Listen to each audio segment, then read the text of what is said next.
j'enseigne en école primaire depuis 18 ans, 19 ans, 20 ans en fait. 20 ans, oui. Et je suis venue à un atelier que vous aviez fait ici l'année dernière, je crois, sur les tables de multiplication, avec lesquelles je suis complètement fâchée, personnellement, mais que je dois bien enseigner parce que c'est mon métier. Et vous aviez donné plein d'astuces comme ça, plein de trucs, et ça m'avait vraiment aidé beaucoup, beaucoup. Donc après, quand j'ai vu que vous reveniez pour autre chose, je me suis dit, le sujet m'intéresse forcément. En tant qu'enseignante, ça nous intéresse tous, mais je me suis dit, si c'est le même genre de d'approche, oui, je signe. Merci. Donc, c'est gentil, ça me touche. Merci infiniment. Ouais. Moi aussi. Et ça m'a beaucoup servi, les techniques pour les tables. C'était génial. Ah, merci. Vraiment génial. Alors, sachez que les tables, Paola a gentiment mis une de nos méthodes ici sur le... Vraiment, si vous n'avez pas suivi l'atelier, vous pouvez quand même l'utiliser parce que c'est tellement bien écrit, c'est fluide. Alors, je vais essayer d'en parler rapidement. Pardon, parce que ça fait partie d'apprendre à apprendre aussi.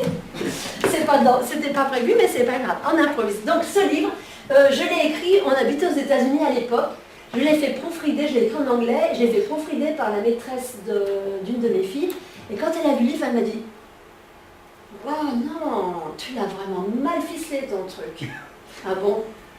Alors qu'est-ce que tu me conseilles? Et quand elle m'a parlé, je dis « Mais c'est bien sûr. » Elle me l'a conseillé, l'américaine. Elle me dit semaine 1, le lundi ça, le mardi ça, le mercredi ça. J'ai repris mon bouquin, je l'ai tout refait et j'ai présenté comme elle m'avait dit. Et donc en fait, ce livre, surtout ne lisez pas en entier parce que c'est pas spécialement rigolo, mais vous allez l'utiliser comme un livre de messe, c'est-à-dire que première semaine, le lundi, et on a l'enfant, c'est ça, vraiment méthodique et progressif. Voilà. Et c'est magique.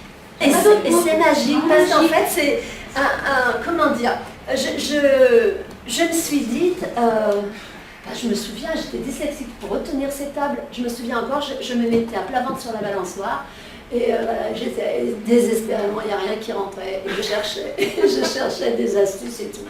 Et puis je me suis rendu compte qu'en fait, je me suis rendu compte qu'il y avait cette espèce de commutativité que j'ai découvert après au collège.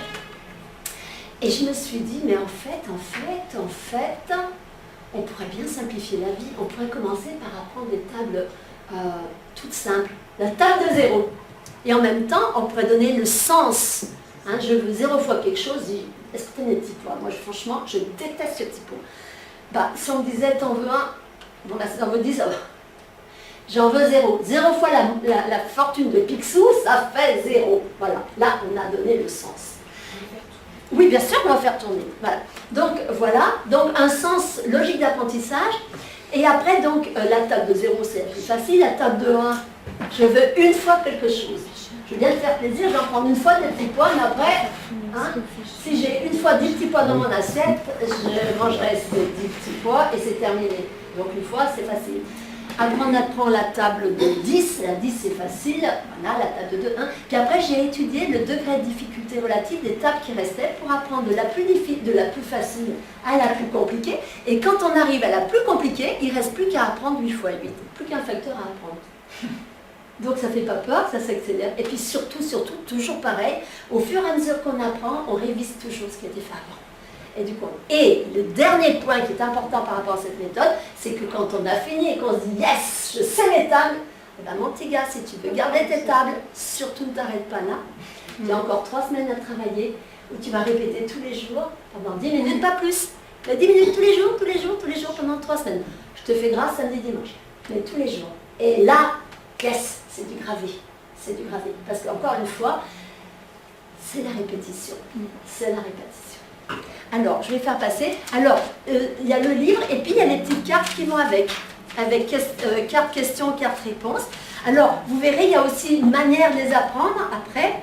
Donc, premier paire, deuxième paire, enfin bref, il y a 3 ordres différents. Et on répète, on fait l'ascenseur, enfin bon, c'est ludique. Et comme ça marchait bien, on s'est dit avec mon mari, il faut qu'on aille dans l'air du temps. Et donc, on a fait un jeu vidéo. Donc maintenant, on a fait un jeu vidéo qui n'utilise pas les produits pour que ça rentre comme ça, parce que ça, j'aime pas ce genre de truc, c'est une méthode, c'est un jeu vidéo qui est basé sur la méthode. Donc l'enfant apprend seul, en autonomie. Et alors les mamans sans surprise, elles m'écrivent, c'est lui qui me dit, maman, je voudrais faire mes tables. Et donc la maman vient pour brancher l'ordinateur. Donc voilà, ça vous pourrez regarder.